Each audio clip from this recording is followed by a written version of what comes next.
আলা কে পড়াইছে?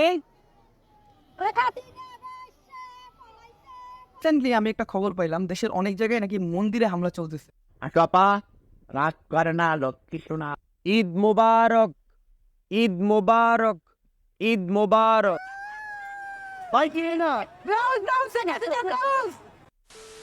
আসসালামু আলাইকুম গাইস, কেমন আছো তোমরা? বরাবরের মতো আরেকটি ভিডিওতে হাজির হয়ে গেলাম আমরা। প্রথমে বলতে চাই আমি কোনো দলের সমর্থক করি না, হোক সেটা আমলিগ বা হোক সেটা বিএমপি। ছেড়ে পড়লো প্রধানমন্ত্রী দ্বিতীয়বারের মতো দেশ স্বাধীন করলো ছাত্ররা। সে কি চলছে, গুলাগুলি মারামারি ভাঙাভাঙি পুরাপুরি। তো আমরা দেখতে পারলাম জনগণের মাল জনগণ যার যার মতো নিয়ে চলে যাচ্ছে, যার হাতে যাই বাজছে তাই নিয়ে চলে যাচ্ছে। ভাই কি পাইলেন? বেগুন নিয়েছেন? ভাইটা বেগুন পর্যন্ত ছাড়ি নাই। পোলাও ও মুরগির রোস্ট খেয়ে নিচ্ছে।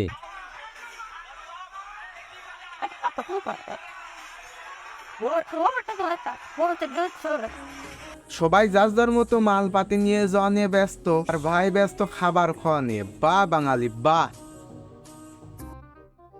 ভাইটি বাথরুমের প্যান পর্যন্ত ছাড়ি নাই, তো বা এটি নিয়ে গিয়ে ব্যবহার নাও করতে পারে, একটি সুন্দর করে ঘর বানিয়ে স্মৃতি হিসেবে টানিয়ে রাখতে পারে। আজকে গ্রামে থাকি বললা গণভবনের কিছু বাগে পাইলাম না। বাইরে আর বাগেরটা রাইস আইতাছি কি হয়ে ভাই তুমি যে হাসিনা খালার হাঁস মুরগিগুলো নিয়ে যাচ্ছ, এগুলা বাড়ি নিয়ে গিয়ে রান্না করে আর জন্য একটু পাঠিয়ে দিবে। অনেকেই ভাবতে পারো সে তো এখানে নাই, তাকে কিভাবে পাঠাবে? এগুলো পাঠানোর জন্য অনেক বিশ্বস্ত ওয়েবসাইট আছে, যেমন বিকাশ, নগদ, রকেট ইত্যাদি। এগুলার মাধ্যমে পাঠিয়ে দিলেই চলবে।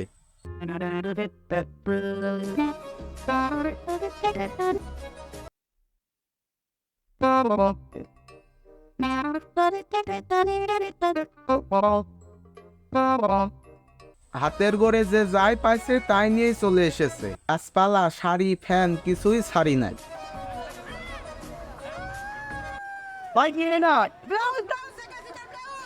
ভাই তুমি কি এই একটি কাম করলে, অন্য কিছু না নিয়ে আসে ব্লাউজটি নিয়ে আসলে? পরবর্তীতে দেখা গেল যে যারা যা নিয়ে এসেছিল তারা তাই ফেরত দিয়ে এসেছে। এছাড়াও ওমর ভাই অন্যায়কারীদের নিয়ে কিছু কথা বলল, চলুন তা আমরা দেখে আসি। বিরোধী ছাত্র আন্দোলন সফল হয়েছে। ছাত্ররা যে দাবি করছিল এক দফা দাবি, ওটা পূরণ হয়েছে। দেশ স্বাধীন হয়েছে, সবই ঠিক আছে। বাট এখন আমরা কি করতেছি? আমরা ভাঙচুর করতেছি, আমরা জ্বালাও পোড়া করতেছি। কেন করতেছি? আর আমরা যেটা ভাঙতেছি, যেটা পুড়তেছি, ওটা কাদের? ওটা অন্য কারণ, ওটা আমাদের, ওটা সাধারণ জনগণের। আমাদের ট্যাক্সের টাকায় তৈরি, আমাদের ভ্যাটের টাকায় তৈরি। আমরা যে টাকাটা দিয়েছি ওই টাকাতেই কিন্তু বানাইছে। তোগুলো ভাঙ্গেন না, দয়া করে এটা রিকোয়েস্ট করতেছি। যদি আমরা ভাঙচুরের ভেতরেই থাকি, জ্বালাও পোড়ার ভেতরেই থাকি, তাহলে দেশ কেমন স্বাধীন হলো? দেশের স্বাধীনতা তো এটা না। আমার এলাকার মানুষ আজকে আতঙ্কে ঘুমাইতে পারতেছে না রাত্রে। আমাদের হিন্দু ভাইদের সেফ করার দায়িত্বটাও কিন্তু আছে আমাদের। আমাদের ইসলাম ধর্ম আমাদের সবসময় শিখেছে প্রতিটা ধর্মের মানুষের প্রতি শ্রদ্ধাশীল হইতে। আর দেশে বর্তমান যে পরিস্থিতি বিরাজ করতেছে, আমাদের এরিয়াতে হয়তো কোনো মন্দির নাই, বাট পুরো বাংলাদেশে আমার যে অডিয়েন্স আছে, সব অডিয়েন্স নিয়ে আমি একটা টিম বানাইছি, যেই টিমে আলাদা আলাদা ভাগ করে দিচ্ছি, যাতে তাদের এলাকার মন্দিরগুলো তারা সেফ করতে পারে। ওই ধরনের মন্দিরে যাতে কোনো ভাঙচুর না হয়, কোনো ঝামেলা না হয়। আমি মসজিদের মাইকে মাইকে বইলে দিতে বলছি। এমনকি আমি আমার জায়গা থেকে বলতে চাই, আমার কোনো হিন্দু ভাইয়ের উপরে যদি কোনো হামলা হয়, কোনো অ্যাটাক হয়, আমি কাউকে ছেড়ে দেওয়ার কথা কোনো না। তো দয়া কইরা কেউ এই ধরনের সহিংসতায় জড়াইবেন না। পুরোপুরি একটা ঠান্ডা চলতেছে আমাদের হিন্দু মুসলিমদের মাঝখানে একটা দাঁড়ানোর জন্য। এমনকি এই ফায়দাটা ইন্ডিয়ান মিডিয়াও নিতেছে। ইন্ডিয়ান মিডিয়া প্রচার করতেছে আমরা মুসলিমরা নাকি হিন্দুদের উপর অ্যাটাক করতেছি। তো আমাদের প্রমাণ করতে আমরা অ্যাটাক করতেছি না। আমাদের ধর্ম একটা শান্তির ধর্ম, আমরা তাদের পাশে দাঁড়ায় এই শান্তিটা বজায় রাখতে। ভাইয়ের কথায় যারা একমত তারা অবশ্যই কমেন্ট করে জানাবেন। আপা রাগ করে না লক্ষ্মী শোনা। তুমি আমার চাঁদের কণা, তোমাকে আমি ভালোবাসি হাসপা। ভাবি পাওয়ার সেই বলছো শেপু দাদু, ফ্যান্টাস্টিক ফ্যান্টাস্টিক। আলা কে পড়াইছে?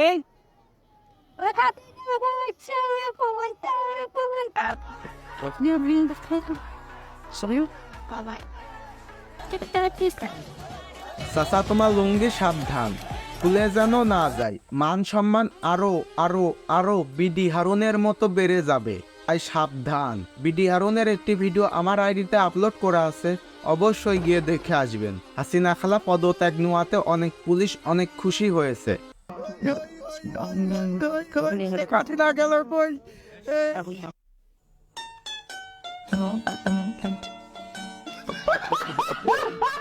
আমরা এই দেশে শেখ হাসিনা সরকার ছাড়া কোনো সরকার আমরা চাই না। বা কাশেম চাচা বা, তোমার বউ এগুলো কি বলে? তোমার বাড়িতে হয়তো 3-4টা কার্ড আছে, আমাদের হাসিনা খালা কার্ডগুলো করে দিয়েছিল, সেই জন্য হয়তো বা তোমার বউ এই কথা বলছে। আজকে গ্রামে থাকি বইলা গণভবনের কিছু বাগে পাইলাম না। বাইরে আর বাগেন্ডা রাইস আইতাছি কি করেন বাইরে ভাই আমরাও কি শহরে থাকি? আমরাও তো গ্রামে থাকি, কিন্তু আমরা তো কানছি না, তো কিছু পাইনি বলে একটু চোখ দিয়ে পানি পড়ছে। তো আজকের ভিডিওটি এই পর্যন্ত। ভিডিওটি কেমন হয়েছে কমেন্ট করে জানাবেন। পেজ থেকে দেখলে পেজটি ফলো করবেন, ইউটিউব চ্যানেল থেকে দেখলে সাবস্ক্রাইব করবেন। আর সবাই ভালো থাকবেন, সুস্থ থাকবেন। খোদা হাফেজ।